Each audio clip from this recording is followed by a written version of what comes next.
think one of the most unsettling places that I meet clients at is that place after they've lost someone significant in their life.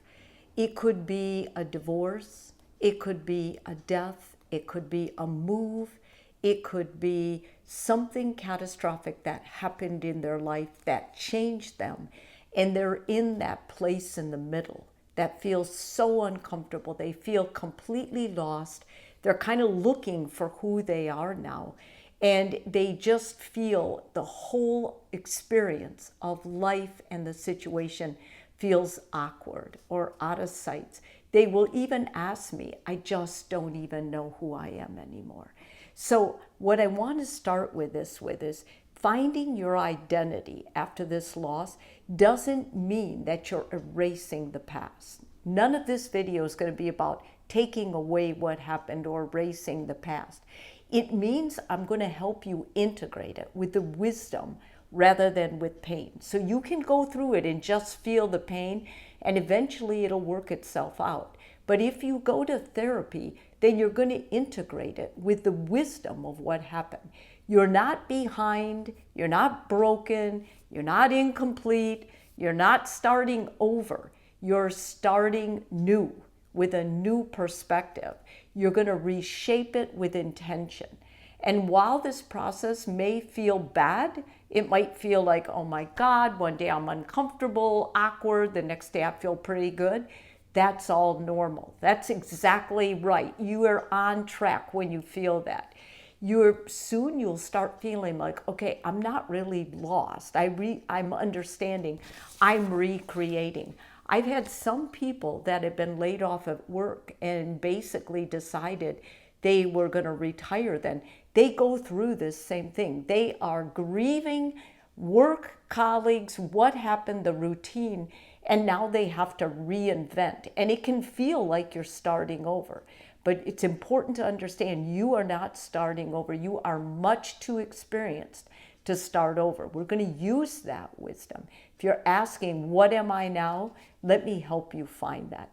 The first reason that you may feel like this is identity feels lost. Like when you're used to something and you build your life around it, and there's a routine and there's people and they're saying things to you, they're validating you, you get very dependent on that. So when it's gone, you might feel your confidence is shaking or it's in another direction. You have difficulty making decisions on your own. You may feel invisible, unrecognizable to yourself. Grief not only for this relationship or situation or job, but for the version of you that existed with it. You know, a lot of times people get attracted to people because of how that person makes them feel about themselves. In fact, that usually happens, and that's a good thing. You can use that in a job, in a situation, in a city, in a home, in a state. Some places make us feel like we fit, we belong. And when you lose that, it's a big deal. You can feel a loss of identity. You're grieving of this old self, this old person. It's necessary. Don't call it a pity party. It is not a pity party. It is honest grief. And you need to go through that. You may need to grieve the person you lost or the people you lost in the event of a move. If it was something of a death or a breakup, you will grieve that person. The future you may have imagined with them or wherever you were. The compromises you made that shaped who you became. Everyone in a situation, in any kind of a relationship, you make compromises. That's a sign of a healthy relationship, whether it's a work relationship or a personal relationship. Those compromises shape the kind of person you are. They shape how you feel about yourself. When that's gone, then you, of course, are going to be, you're going to be in this place where you're like, gosh, what do I stand for now? Who am I now? So you have to separate who you are from who you were with this person, this situation, this job, whatever it is that has put your life in a topsy-turvy for a while. So you can reclaim yourself when you begin asking yourself, what did I enjoy about this relationship? Or what did I stop allowing myself to enjoy? It's a big question, and it's important you answer both parts. What part of me felt muted, minimized, or abandoned? Which traits do I want to carry forward, and which no longer fit me? I use these questions especially with relationships, divorce or broken relationships, because these relationships can reclaim that part of you that's going to go forward. And then an identity to discover through action, not thought alone. So one of the hardest things is moving my clients out of what they think into what they're doing. You need to start trying activities without needing approval. You need to make decisions based on your own needs. Saying no without over-explaining. Remember, this is your life going forward, not this other person's, not this situation that you were compromising for to stay with. Now things are changing. Exploring interests without attaching outcome or performance.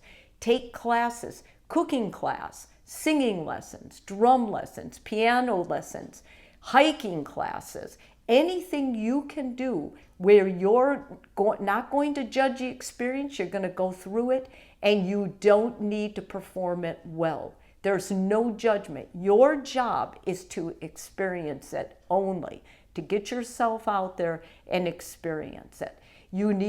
This sends you a quiet message that you can kind of start feeling, I exist as a separate whole person. And this is so important in rebuilding your confidence. So when you're going through this, the other set of questions I want you to journal about and asking yourself are going to help you redefine yourself without rushing to replace whatever you had, whatever is missing, with someone else or some other thing. What feels aligned, not impressive. So you're not trying to feel impressive or find Mr. or Mrs. Impressive. You're trying to feel like your life aligns. What feels grounding, not distracting. It's not about distracting yourself from feeling. It's about what makes you feel grounded, what helps you feel present in your own life again. So the hardest thing that we have to do at the end is learn to sit in the in-between.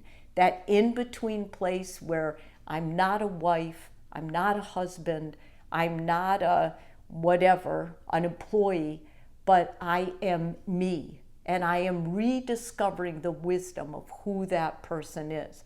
But that in-between is very important. Do not rush it. The in-between is the hardest part of the whole journey, because this is when the thoughts will come in about who you are now, what you like now. And it is really about that. It's teaching you emotional resistance, self-compassion, boundaries rooted in self-respect, and an internal sense of safety rather than external validation. So when you go through this, the values you have for yourself, you can see these are all building on what you feel, your experience. That is exactly what you need to do. You need to restore your own sense of values, purpose, and that you are good enough as you are. You don't need to perform to be worthy of love for someone else. If this video is helpful for you, please subscribe. And if you're already a subscriber, thank you so much.